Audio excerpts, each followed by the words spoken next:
Nah, sekarang masih di pertemuan ke-9, intercompany transaction yang upstream, di mana PTS menjual kepada PTP. Tapi metode yang digunakan kalau tadi video ketiga itu metode equity, sekarang metode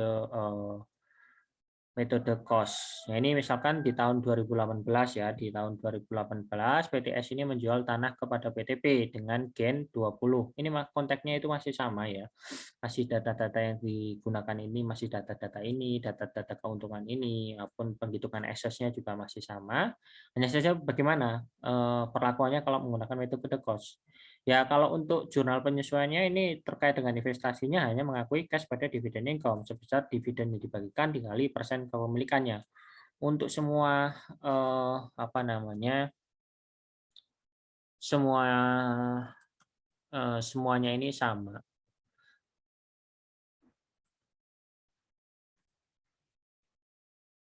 Hanya sih ini ada kesalahan ketik nih sepertinya. Nah, oke. Ini jurnalnya itu hanya diakui sebesar contoh jurnal terkait dengan investasinya, pendapatan investasinya yang dicatat kalau dengan cost itu hanya pendapatan dividen saja tiap tahun berapa persen kepemilikan dikali dengan dividen yang diumumkan. Kalau income from S juga tidak mencatat karena dia menggunakan metodenya itu tadi menggunakan metode cost, jadi tidak mencatat income from S kecuali nanti kalau mau nyusun cash up adjustment di penyusunan LKK baru menyusun itu namanya cash up adjustment yang melibatkan akun-akun income di situ. Nah, bedanya adalah di ini, di perhitungan NCI-nya. NCI-nya kan tetap menghitung. Nah, untuk menghitung NCI ini itu hampir sama dengan yang metode cost di sini. Metode cost di sini kan sama kan ya. 6.000 dikurangin sama 100, 6.000 ini dari net income dikali sama persen kepemilikan dikurangin sama unrealized gain on land. Terus di tahun pertama gain on sale pada land. Bedanya ini juga masih sama, tahun selanjutnya juga masih sama dengan equity. Bedanya adalah di sini nih. Di jurnal penyusunan dan eliminasi hanya untuk intercompany transaction. Kalau tahun pertama kan masih sama kan ya. Gain on sale of land pada land. Nah, bedanya adalah di sini. Kalau tadi itu disesuaikannya kepada investment di tahun kedua nih, setahun penggunaan. Ini kan tahun pertama, tahun eh, perpindahan kepemilikan itu gainnya ditangguhkan. Nah, kalau yang di sini tadi itu di tahun kedua, di tahun berapa tadi ini? 2019 ini menggunakan akun investment. Investment in PTS sekarang menggunakan akun return earning. Kenapa? Ya karena kalau di investment ini kan apa namanya kalau menggunakan metode equity itu kan yang under value itu investmentnya kan selalu under value investment karena investmentnya dikurang nih income from PTS pada investment selalu dikurang 16 makanya selalu dikembalikan juga 16. Nah kalau di sini di metode cost ini yang apa investmentnya akan selalu sama dicatatnya akan selalu sebesar perolehan pertama kalinya jadi perolehan pertama kalinya kan 400 ya bakal 400 terus di catatan si PTP hanya saja kalau nanti apa namanya return earningnya ini akan terjadi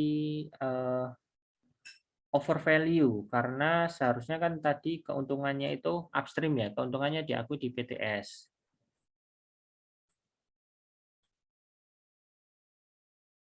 Keuntungan gainnya diakui di PTS.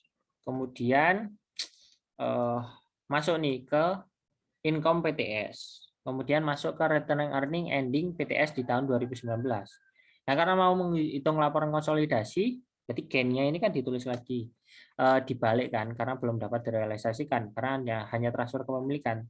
Tapi di tahun 2019-nya itu kan return PTS masih menyusun laporannya sendiri kan, sendiri yang tidak. Ini kan hanya jurnal-jurnalan lah istilahnya. Return earning-nya nantinya bakalan over statement karena tadi ini ditambah gain yang belum terrealisasi ini masuk ke saldo income income-nya dia, masuk ke net income, kemudian masuk ke RE ending, nanti jadi RE beginning di tahun 2019. Maka dari itu, ini kan belum dapat diakui, RE-nya kita debit dulu. RE 16.000 pada RE 16.000 ini 80% kali 20, NCI 20% dikali dengan 20.000, 4.000, lainnya ini nanti lainnya ini totalnya 20.000. Nah, begitu nantinya ini dijual, itu masih sama. RE-nya yang tadinya over, apa namanya yang tadinya over nih masuk catatan di PT S-nya over, kalau digabungkan nanti jadinya over. Makanya RE-nya ini di debit dulu, di debit 16.000 juga. Terus NCI-nya 4.000. Nanti gain-nya itu baru dapat diakui di tahun ini nih, gain on sale of land 20.000. Ya, gain of on sale of land-nya yang tadinya belum dapat direalisasikan, sekarang karena dijual ke pihak ketiga dapat direalisasikan. Bedanya sih kalau kita ambil garis besar ya, kalau di equity itu kan gain on sale pada land, ini khusus yang intercompany transaction, yaitu tahun pertama di metode equity atau metode cost sama. Kalau di tahun kedua, ini akun yang digunakan itu investment in PTS kalau di metode equity. Kalau di metode cost, ini diganti dengan return earning. Karena sebenarnya catatan di sini ini yang membuktikan. Nah, di tahun ketiga, di tahun di mana aset tersebut dijual ke pihak ketiga, juga RE-nya ini kalau investment-nya ini di PTP investment in PTS diganti dengan return earning. Intinya ya begitulah. Arus bisnisnya itu kan belum dapat diakui itu seharusnya, tapi di PTS itu sudah masuk ke catatan catatan income-nya. Nanti income itu masuk ke return earning. Nah, kalau mau nyusun laporan konsol, makanya ditutup dulu nih gain on sale of land pada land 20.000. Nah, nanti kalau mau nyusun laporan konsolidasi, itu kan tahun pertama kayak gitu. Nah, tahun kedua nanti begitu nyusun laporan sendiri-sendiri, jurnal ini sudah tidak berguna lagi. Jadi saldo gain-nya ini tetap masuk ke RE-nya dia. Nah, makanya karena masuk ke RE-nya dia, return earning-nya yang disesuaikan.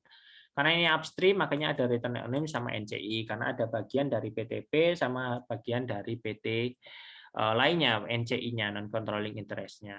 Nah, itu mungkin sedikit tentang metode cost dengan upstream. Nanti tinggal dibaca-baca lagi saja. Ini nanti filenya ini bakalan di-share, bisa diulang-ulang kembali dan dipahami saja. Itu saja. Semoga dapat bermanfaat.